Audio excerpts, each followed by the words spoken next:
Special report में उत्तर प्रदेश चुनाव से जुड़ी उस खबर की जिसने राष्ट्रीय राजनीति में खलबली मचा दी। 32 वर्षों तक कांग्रेस का झंडा उठाने वाले आरपीएन सिंह ने बीजेपी का दामन थाम लिया।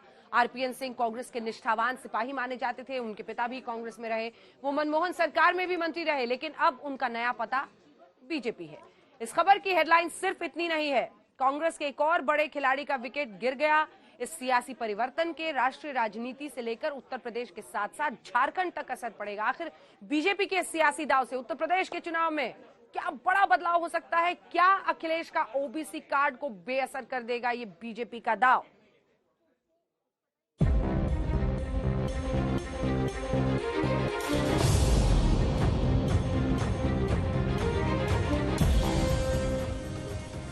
पहले पटका पहनाया और फिर हाथों में गुलदस्ता थमाकर कांग्रेस के वरिष्ठ नेता आरपीएन सिंह की एंट्री बीजेपी में कराई गई। दिल्ली के इन दृश्यों का यूपी चुनाव के लिए संदेश क्या है, आपको बताएं। उससे पहले समझिए बीजेपी इसे किसी मास्टर स्ट्रोक की तरह पेश करती नजर आई।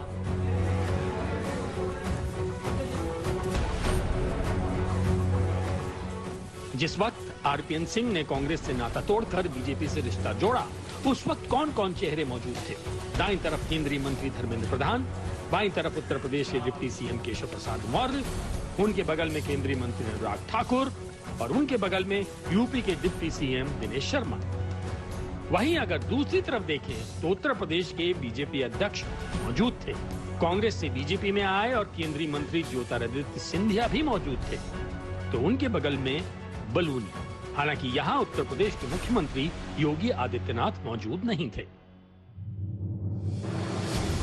कांग्रेस छोड़कर बीजेपी की सदस्यता लेते ही आरपीएन सिंह ने अपनी पुरानी पार्टी पर सवाल दागे और नए नेतृत्व को सिर झुकाकर नमन करते हुए नई इनिंग का ऐलान किया। 32 सालों तक मैं एक पार्टी में रहा, ईमानदारी से, लगन से मेहनत किया, परंतु जिस पार्टी में इतने साल रहा वो अब वो पार्टी रह नहीं गई जहां मैंने शुरुआत की थी, और ना तो वो सोच रह गई है। अगर देश में राष्ट्र निर्माण करना है और देश में आगे बढ़ाना है तो मैं एक छोटे कार्यकर्ता के हैसियत से हमारे ओजस्वी प्रधानमंत्री जी के सपनों को पूरा करने के लिए जो भी प्रयास होगा अवश्य करूंगा। बहुत सालों से, बहुत समय से तमाम लोग मुझसे कहते थे कि भारतीय जनता पार्टी में आपको जाना चाहिए। बहुत समय से सोचा, परंतु आज उत्तर प्रदेश में चुनाव चल रहे हैं, 4 और राज्यों में चुनाव चल रहे हैं, परंतु सबसे महत्वपूर्ण, क्योंकि मैं उत्तर प्रदेश का हूं, उत्तर प्रदेश हिंदुस्तान का दिल है। हिंदुस्तान में जब प्रगति होगी तो देश में प्रगति होगी। पिछले 7 सालों में प्रधानमंत्री जी के नेतृत्व में जो बड़ी योजनाएं उत्तर प्रदेश में हुई हैं,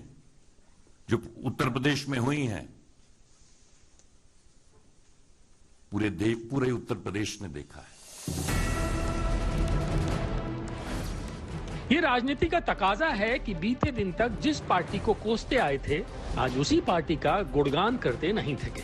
आज शब्दों पर जरा गौर करें। आज भारतीय जनता पार्टी के राष्ट्रीय अध्यक्ष परम श्रद्धेय जेपी नड्डा जी, हमारे देश के कीर्तिपुंज प्रधानमंत्री परम श्रद्धेय नरेंद्र मोदी जी, ओजस्वी केंद्र में गृह मंत्री आदरणीय अमित शाह जी और धर्मेंद्र प्रधान जी, और मंच पे जितने लोग आसीन हैं उन सबको हृदय से धन्यवाद देता हूं कि उन्होंने भारतीय जनता पार्टी के परिवार में मुझे सम्मिलित किया। और कुछ दिनों से साफ तौर पे भारतीय जनता पार्टी के नेता, हमारे देश के प्रधानमंत्री और भारतीय जनता पार्टी के कार्यकर्ता कांग्रेस को दोषी ठहरा रहे हैं कि राजनीतिकरण हमारी सेना का हो रहा है। दुख की बात है, शर्म की बात है कि इस तरह का झूठा प्रचार देश भर में भारतीय जनता पार्टी, देश के प्रधानमंत्री तक कर रहे हैं। राजनीति में टाइमिंग के बड़े मायने हैं। कैसे पाला बदलते ही नेताओं के संस्कार और सोच भी बदल जाती है। आज कमल के फूल पर सवार हैं, कल तक कांग्रेस के हाथों को थामे घूमते थे। ये वही आरपीएन सिंह हैं जो मनमोहन सरकार में केंद्रीय गृहराज मंत्री रहे, झारखंड के प्रभारी थे तो उत्तर प्रदेश में कांग्रेस के स्टार प्रचारक थे, गांधी परिवार के करीबी माने जाते थे। लेकिन ये बायोडेटा सुबह 8 बजे सोनिया गांधी को इस्तीफा भेजने से पहले तक था। अब सब कुछ बदल गया। भारतीय जनता पार्टी तहे दिल से उत्तर प्रदेश से कई भूमिका को निभाते हुए तथा कांग्रेस पार्टी की विभिन्न संगठनात्मक कामों में बड़े जिम्मेवारी के साथ काम करने वाले आदरणीय आरपीएन सिंह जी को मैं भारतीय जनता पार्टी की परिवार में स्वागत करता हूं। आरपीएन सिंह को शामिल करके बीजेपी को कितना नफा हुआ, कितना नुकसान हुआ, इसका चुनावी वोट गणित जरा समझिए। चुनाव से ठीक पहले बीजेपी में सेंध लगाकर समाजवादी पार्टी मनोवैज्ञानिक दबाव बनाने में कामयाब रही थी। अब बीजेपी ने इसी दबाव से उभरने के लिए पूर्वी उत्तर प्रदेश के कद्दावर नेता को अपनी पार्टी में शामिल करवाया है। आरपीएन सिंह पिछड़ी जाति से आते हैं और पूर्वांचल के कई जिलों में उनकी जाति का अच्छा खासा वोट है। यानी आरपीएन सिंह को अपनी टीम में लेकर बीजेपी ने पूर्वांचल में डैमेज कंट्रोल की रणनीति बनाई। यहाँ आपको ये समझना है कि इन तस्वीरों में छिपे 4 बड़े सियासी संदेश क्या हैं। नंबर 1, स्वामी प्रसाद मौर्य को काउंटर करना। चुनाव से पहले समाजवादी पार्टी ने पिछड़ों के बड़े नेता स्वामी प्रसाद मौर्य को अपने पाले में लिया। अब मौर्य के इलाके के ही एक बड़े ओबीसी चेहरे को बीजेपी में शामिल करवाया। नंबर 2, संदेश देना पिछड़ों का मोहभंग नहीं हुआ। स्वामी प्रसाद मौर्य की अगुवाई में गैर यादव पिछड़ी जाति के कई नेताओं ने पार्टी छोड़ी। सियासी संदेश यही देने की कोशिश हुई कि 2022 में गैर यादव पिछड़े बीजेपी को नकार रहे हैं। इस नैरेटिव को काउंटर किया गया। नंबर 3, पूर्वांचल में पिछड़ी जाति को लामबंद करना। समाजवादी पार्टी ने पूर्वांचल में राजभर को अपने गठबंधन में शामिल किया। मौर्य भी बड़ा चेहरा है। पूर्वांचल में डैमेज कंट्रोल करने के लिए आरपीएन सिंह को शामिल करवाया गया। नंबर 4, गांधी परिवार की लीडरशिप पर प्रश्न उठाना। राष्ट्रीय राजनीति से लेकर क्षेत्रीय राजनीति तक कांग्रेस की तरफ से बीजेपी सरकार पर तीखे हमले किए जाते हैं। ऐसे में ये संदेश देने की कोशिश है कि कांग्रेस के दिग्गज नेता भी अपने आला कमान की वर्किंग स्टाइल से संतुष्ट नहीं है।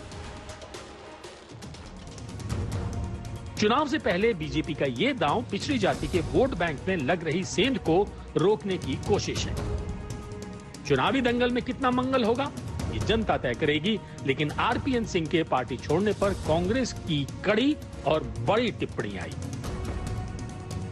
मेरा अपना मानना है कि ये जो लड़ाई है, जिस लड़ाई को कांग्रेस पार्टी लड़ रही है, और प्रियंका जी ने इसका पहले भी जिक्र किया है, ये लड़ाई बड़ी मुश्किल है और ये लड़ाई साहस के साथ ही लड़ी जा सकती है, वीरता के साथ ही लड़ी जा सकती है, बहादुरी से ही लड़ी जा सकती है। क्योंकि ये लड़ाई आप एक दंभकारी सरकार, उनके अहंकार, उनकी एजेंसीज, पूंजीवाद, हर तरह के लांछन के खिलाफ लड़ रहे हैं और इसको लड़ने के लिए बूता चाहिए। ये सच की लड़ाई है, ये सिद्धांतों की लड़ाई है और मुझे नहीं लगता कि कोई भी व्यक्ति कांग्रेस में रहकर हमारी बिल्कुल विपरीत आइडियोलॉजी की पार्टी में जा सकता है। शायद ये काम कायर ही कर सकते हैं। इसको लड़ने के लिए, इस लड़ाई को जीतने के लिए बहुत बूता चाहिए। कांग्रेस की तरफ से कायर शब्द का प्रयोग हुआ तो वहीं टीम अखिलेश की तरफ से इस चुनावी उलटफेर की यूं व्याख्या हुई। तो भारतीय जनता पार्टी को मैं जब छोड़ चुका हूं तो भारतीय जनता पार्टी किसको वहां पर उतारती है, किसको नहीं उतारती है, ये भारतीय जनता पार्टी का सरदर्द है। हमें तो कोई भी आएगा उसको हरा करके भेजना है। अब फिर मैं कहूं, कांग्रेस देश की सबसे बड़ी पार्टी है, सत्ता में लंबे समय तक रहे, उस पार्टी को छोड़ के क्यों जा रहे हैं? उंगली उठ रही है ना। और जहां जा रहे हैं वही हाल है कि पेड़ से गिरे तो खजूर पे अटके। जाए लड़ लें, पेट भर जाई। भाजपा में जा रहे हैं ना, पेट भर जाई, लड़ लेता ना, समझ में आ जाएगा। कोई मतलब नहीं है इन लोगों का, सब दगे हुए कारतूस वहां इकट्ठा हो रहे हैं। हमारे खिलाफ कोई मुद्दा नहीं है। मुद्दा विहीन या विपक्ष उत्तर प्रदेश की जनता को डराना चाहते हैं, लेकिन मैं इनको बताना चाहता हूं, उत्तर प्रदेश को सुशासन का एक तरह से कहिए कि आभास हो गया है। इसके कारण से हम 2014 से 2017 से 2019 से लगातार जीत रहे हैं। 2022 में भी 300 से ज्यादा सीटें जीतेंगे। पहले बीजेपी में सेंध लगी थी, समाजवादी पार्टी ने नेताओं को आयातित किया था। इसके बाद समाजवादी पार्टी में बीजेपी ने सेंध लगाते हुए मुलायम सिंह यादव की बहू अपर्णा यादव को पार्टी में शामिल करवाया। अब कांग्रेस में सेंध लगाकर बीजेपी ने पिछड़ी जाति से आने वाले आरपीएन सिंह को अपनी टीम में शामिल करवा लिया है। यानी चुनावी मौसम में आया राम गया राम का खेल जारी है। आज तक ब्यूरो। 14 जनवरी को स्वामी प्रसाद मौर्य समाजवादी पार्टी में शामिल हुए। दावा यही किया कि अब की बार उत्तर प्रदेश में बनेगी अखिलेश की सरकार। मौर्य का विकेट गिरना बीजेपी के लिए बड़ा झटका माना जा रहा है, लेकिन अब आरपीएन सिंह को पार्टी में शामिल करवाकर बीजेपी ने मौर्य को सीधी चुनौती दी है। जिस इलाके से स्वामी प्रसाद मौर्य विधायक हैं, वो इलाका आरपीएन सिंह का है। यानी अब की बार अगर पडरौना से स्वामी प्रसाद मौर्य चुनाव लड़ते हैं तो मुमकिन है कि सामने आरपीएन सिंह हो।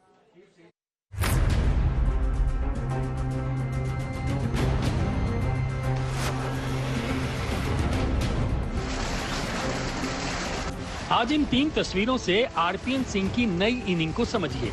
कांग्रेस को अलविदा कहकर 2022 में बीजेपी का बेड़ा पार लगाने के लिए मोर्चे पर डट गए हैं। दूसरी तस्वीर, क्या पडरौना में स्वामी प्रसाद मौर्य बनाम महाराज की चुनावी जंग होगी? तीसरी तस्वीर, रांची में कांग्रेस दफ्तर के बाहर विरोध में हुई आतिशबाजी। अब सवाल है कि कांग्रेस के बड़े नेता, यूपीए सरकार में मंत्री रहे आरपीएन सिंह बीजेपी में शामिल क्यों हुए? ये तब है जब कांग्रेस में उनका सुनहरा भविष्य था। पार्टी की तरफ से झारखंड के प्रभारी थे, गांधी परिवार तक सीधी पहुंच थी। तो सबसे पहले आपको आरपीएन सिंह के बारे में बताते हैं।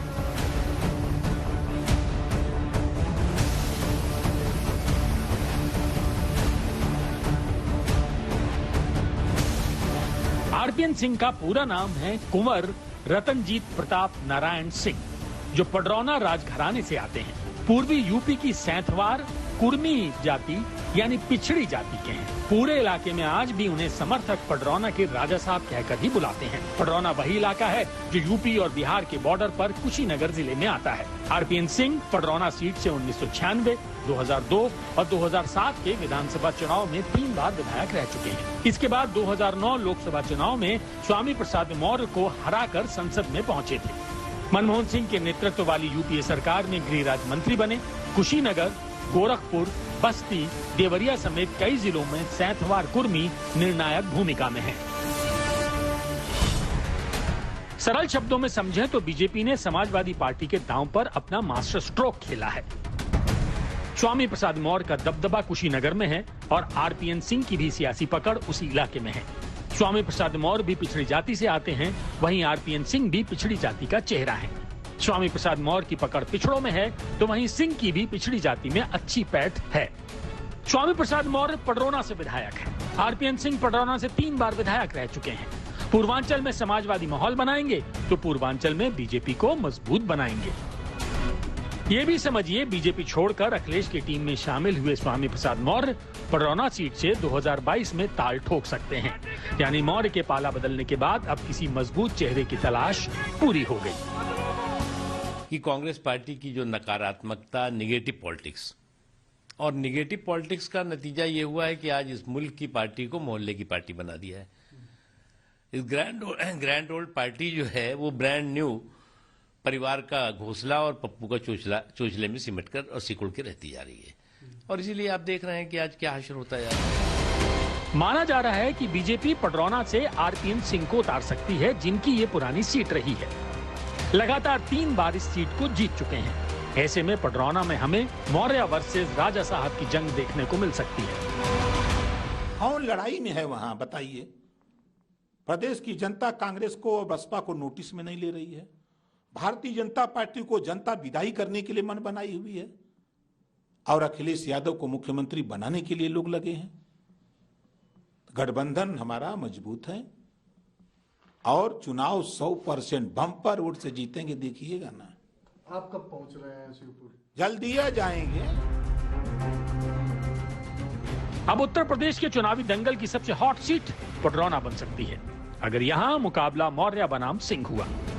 वैसे पडरौना विधानसभा में 3,48,000 मतदाता हैं। सबसे ज्यादा करीब 84,000 मुस्लिम वोटर्स हैं। इसके बाद करीब 76,000 दलित, 52,000 ब्राह्मण, 48,000 यादव वोटर्स हैं। अब आरपीएन सिंह की बिरादरी यानी सैंथवार वोटर्स की बात करें तो उनकी संख्या 46,000, जबकि स्वामी प्रसाद मौर्य की कुशवाहा जाति के वोटर लगभग 44,000 हैं। मतलब मुकाबला दोनों के बीच काफी टक्कर का है। वहीं इस मुकाबले से पहले टीएमसी सांसद महुआ मोइत्रा की कमेंट्री आई है। हेवी वेट या डेड वेट, जिन्होंने दशकों से एक भी सीट नहीं जीती, वो चुनाव से पहले बीजेपी में जा रहे हैं। बड़ी बात यह है कि आरपीएन सिंह के बीजेपी में आने से झारखंड की राजनीति गर्म हो गई है। दरअसल इसके पीछे है झारखंड में कांग्रेस के विधायक का ये ट्वीट। पिछले 1 साल से ज्यादा से बीजेपी के साथ साठगांठ कर आरपीएन सिंह जी झारखंड की कांग्रेस जेएमएम सरकार को अपदस्थ कराने की कोशिश कर रहे थे। पार्टी नेतृत्व को लगातार इस बारे में आगाह भी किया गया था। इनके बीजेपी जाने से झारखंड का हर सच्चा कांग्रेसी खुश है। तो क्या अब झारखंड में भी गठबंधन सरकार पर कोई खतरा है? बताया यही जाता है कि झारखंड चुनाव में आरपीएन सिंह की भूमिका बहुत अहम थी, गठबंधन से लेकर सरकार बनवाने तक। यहां तक कई विधायक और मंत्रियों से भी उनके रिश्ते अच्छे हैं। अभी झारखंड में कांग्रेस के 18 विधायक हैं। तो क्या आरपीएन झारखंड में वही भूमिका निभा सकते हैं जो मध्य प्रदेश में ज्योतिरादित्य सिंधिया ने निभाई? तो व्यक्ति विशेष का कोई ये नहीं मतलब नहीं होता, मतलब होता है पार्टी का। और पार्टी के, कांग्रेस पार्टी के जितने भी विधायक हैं वो सच्चे सिपाही हैं और कभी किसी को किसी तरह की बात हम समझते हैं कि ना उनका इस तरह का कभी इस तरह का प्रयास होगा और ना हम समझते हैं कि यहाँ के विधायकों का उनके जाने से उन पर कोई फर्क पड़ने वाला है। आज वो लोग पार्टी छोड़ रहे हैं जो 30 साल तक उन्होंने सेवा की, 25 साल तक सेवा की है। तो और इन्होंने सेवा की, निस्वार्थ सेवा की है। उत्तर प्रदेश में तो हमारी सरकार ही 30 सालों से ज्यादा पे नहीं रही है। तो वहां लोगों ने अपनी पूरी जिंदगी कुर्बान कर दी कांग्रेस पार्टी के लिए। और वो सोच नहीं, वो नेताओं की बात मैं नहीं कर रहा, नीचे का, निचले स्तर का, गांव का आदमी कांग्रेस छोड़ रहा है। और नेताओं की बात छोड़ दीजिए, जो जिले के नेता हैं वो सब छोड़ रहे हैं, तो उसका क्या मतलब है? इसमें आरपीएन सिंह को मत देखिए आप। यानी उत्तर प्रदेश से लेकर झारखंड तक सियासी पारा आरपीएन सिंह ने बढ़ा दिया है, लेकिन सबकी नजर अब पडरौना पर है। आज तक ब्यूरो स्पेशल रिपोर्ट में एक बार फिर आपके साथ मैं हूं अंजना ओम कश्यप। आपने अब तक देखा कि कैसे कांग्रेसियों का बीजेपी में पलायन हो रहा है और अब आपको दिखाते हैं यूपी चुनाव की सबसे बड़ी टक्कर। जी हां, कैसे अखिलेश यादव बीजेपी से भिड़ रहे हैं और इस लड़ाई में अखिलेश ने अपने 159 उम्मीदवारों के नाम घोषित कर दिए। एक सेनापति की तरह लिस्ट में अखिलेश का नाम सबसे ऊपर है, लेकिन अखिलेश ने जो चेहरे चुने हैं उन पर बीजेपी बवाल काट रही है, उन्हें मुद्दा बना रही है। कैराना से नाहिद हसन हो या रामपुर से आजम खान, बीजेपी अखिलेश के उम्मीदवारों की बुराइयां छान छान कर दिखा रही है।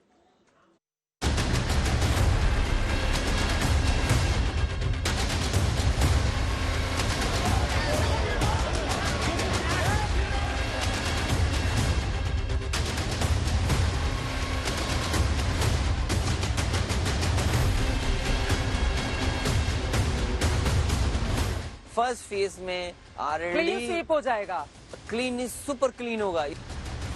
अखिलेश यादव के इस दावे के साथ समाजवादी पार्टी ने अपने उम्मीदवारों की लिस्ट जारी कर दी।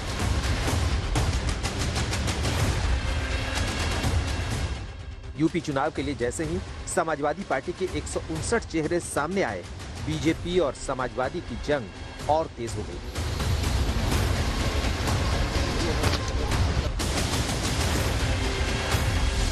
जी हां, कल तक बीजेपी के प्रवक्ता संबित पात्रा प्रेस कॉन्फ्रेंस करके अखिलेश यादव से सवाल कर रहे थे, अखिलेश अपने उम्मीदवारों के नाम घोषित क्यों नहीं करते। संबित पात्रा कह रहे थे कि अखिलेश यादव व्हाट्सएप पर टिकट बांट रहे हैं। आने से पहले मैं कुछ अपने मीडिया के भाइयों से बात कर रहा था, उन्होंने कहा टिकट तो भाई साहब व्हाट्सएप से जा रहे हैं, व्हाट्सएप से भेजे जा रहे हैं, घोषित नहीं किए जा रहे। और समाजवादी पार्टी ने 159 उम्मीदवारों की लिस्ट जारी कर दी।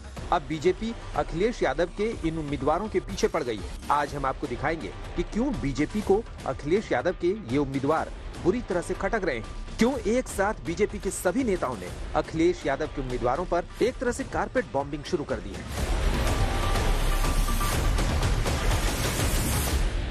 तो अपराधियों को टिकट देना इस समाजवादी पार्टी और गठबंधन के चरित्र को उजागर कर देता है। जनता के सामने भेज करके एक तरह से यूपी की जनता को धमकाने का काम कर रहे हैं। सपा बसपा कांग्रेस MIM चिन्ह अलग है, दल अलग है, झंडे अलग है, इनकी नीति एक है, सिद्धांत एक है, और ये दागियों और बागियों की जमात से जनादेश का जुगाड़ कभी नहीं मिलता। एक लंबी सूची है समाजवादी पार्टी के अपराधियों की, और समाजवादी पार्टी इन हिस्ट्री सीटर्स, इन गैंगस्टर्स, इन माफियाओं के दम पर सोच रही है कि उत्तर प्रदेश में वो चुनाव जीत सकती है। तो सुनिए, अखिलेश यादव ने 2022 की चुनावी बिसात पर जो मोहरे सजाए हैं, उसमें कई पुराने और दागी चेहरों को भी जगह दी गई है, और इसी को लेकर बीजेपी हमलावर हो रही है। इस लिस्ट में अखिलेश यादव का नाम सबसे ऊपर है। जी हां, मैनपुरी की करहल सीट से अखिलेश यादव खुद चुनाव लड़ रहे हैं। अखिलेश ने करहट विधानसभा सीट को क्यों चुना है, ये हम आपको दिखाएंगे, लेकिन उससे पहले अखिलेश यादव की लिस्ट में बीजेपी जिस प्रत्याशी पर सबसे ज्यादा बवाल मचा रही है, उसका नाम आपको बताते हैं। जी हां, वो है शामली की कैराना सीट से उम्मीदवार नाहिद हसन।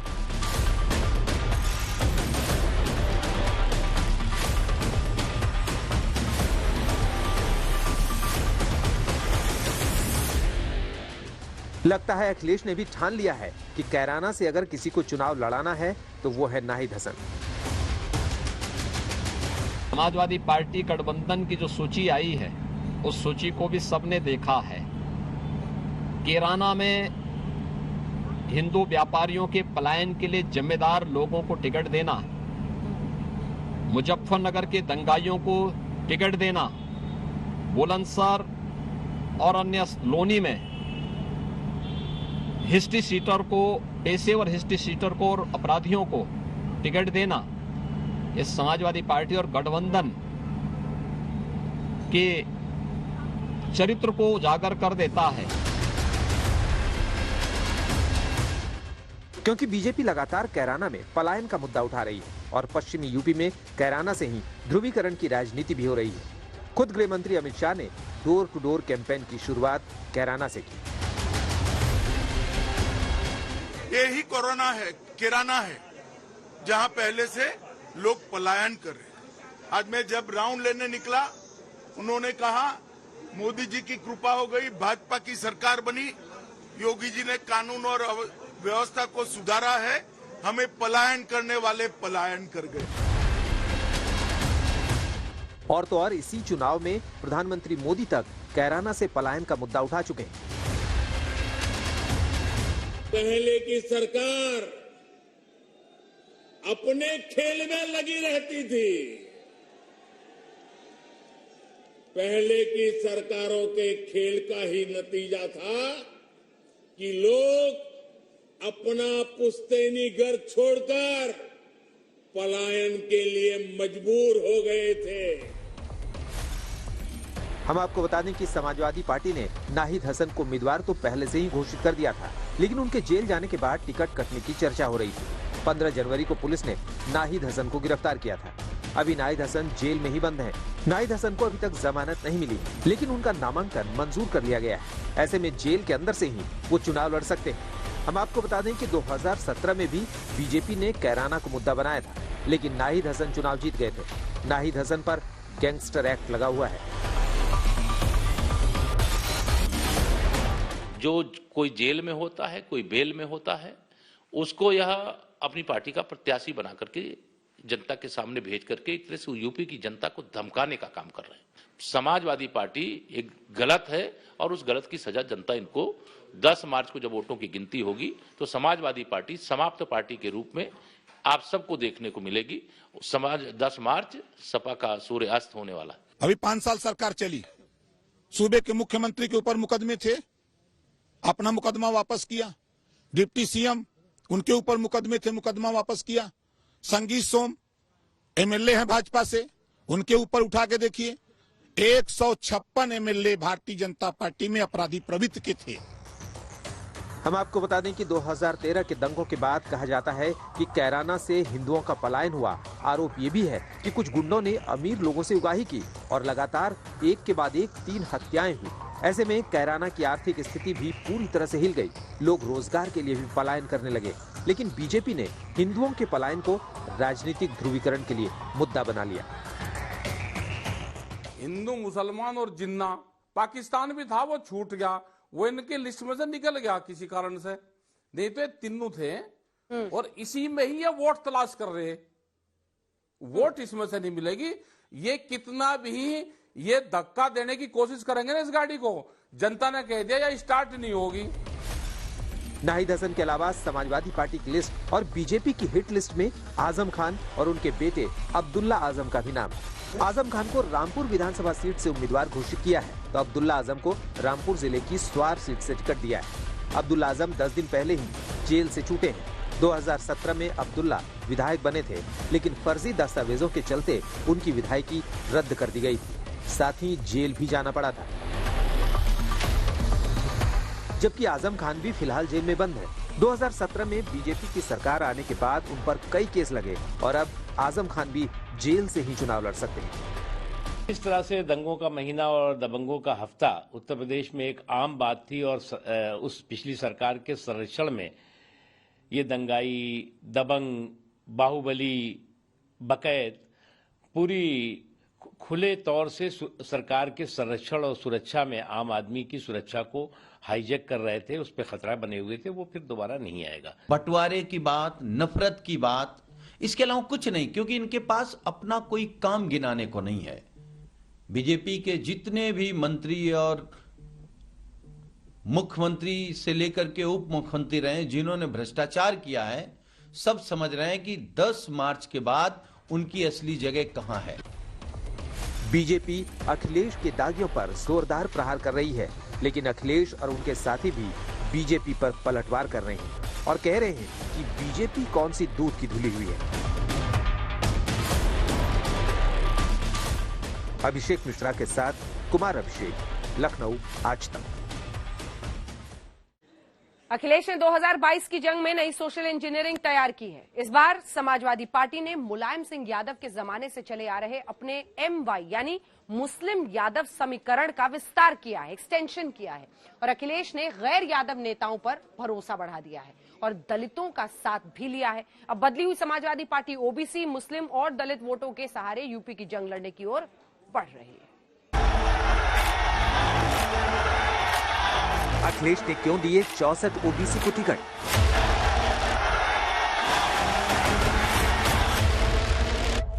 अखिलेश यादव की सोशल इंजीनियरिंग समझिए। महंगाई की जिम्मेदार अगर कोई है तो भारतीय जनता पार्टी है। इन्होंने महंगाई बढ़ाई।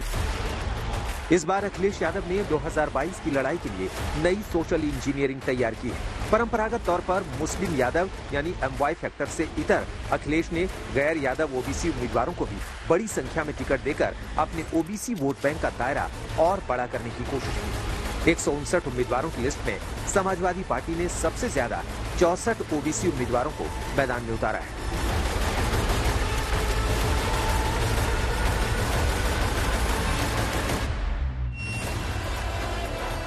हम आपको बता दें कि यूपी के 403 विधानसभा सीटों में से 143 सीटों पर मुस्लिम वोटर निर्णायक भूमिका में रहते हैं। इसमें 73 सीटों पर मुस्लिम हार जीत तय करते हैं। 159 प्रत्याशियों की लिस्ट में समाजवादी ने 31 मुसलमानों को टिकट दिया है, जबकि समाजवादी पार्टी और RLD मिलकर अब तक 36 मुसलमानों को टिकट दे चुके हैं।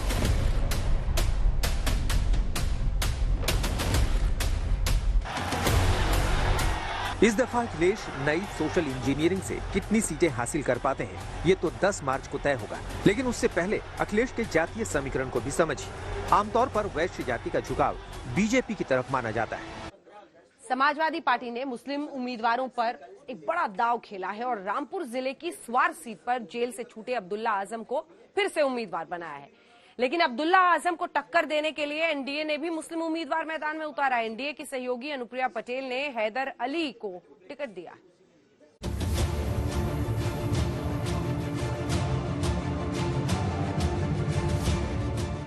यूपी के चुनावी घमासान में एनडीए की तरफ से भी मुस्लिम उम्मीदवारों को उतारा गया है। जी हां, बीजेपी की सहयोगी पार्टी अपना दल सोनेवाल गुट ने मुस्लिम प्रत्याशी को टिकट दिया है। हैदर अली खान को रामपुर जिले के स्वार सीट से अनुप्रिया पटेल की पार्टी ने चुनाव मैदान में उतारा है। जी हां, ये वही सीट है जहां से समाजवादी पार्टी ने आजम खान के बेटे अब्दुल्ला आजम को टिकट दिया है। रामपुर की स्वार सीट पर हमने एक बहुत ही वेल नोन फेस और कहिए कि एक बहुत ही प्रतिष्ठित राजनीतिक घराने के सदस्य को अवसर दिया है। रामपुर की जनता बहुत उस परिवार को चाहती भी है, बहुत लगाव है और मुझे लगता है कि जिस तरीके की उनकी एक अच्छी साफ सुथरी छवि है, निश्चित रूप से वो अपनी जीत वहां पर दर्ज करेंगे। इसी के साथ स्पेशल रिपोर्ट में न्यूज रूम से इतना ही। देश दुनिया की बाकी खबरों के लिए आप देखते रहिए आज तक।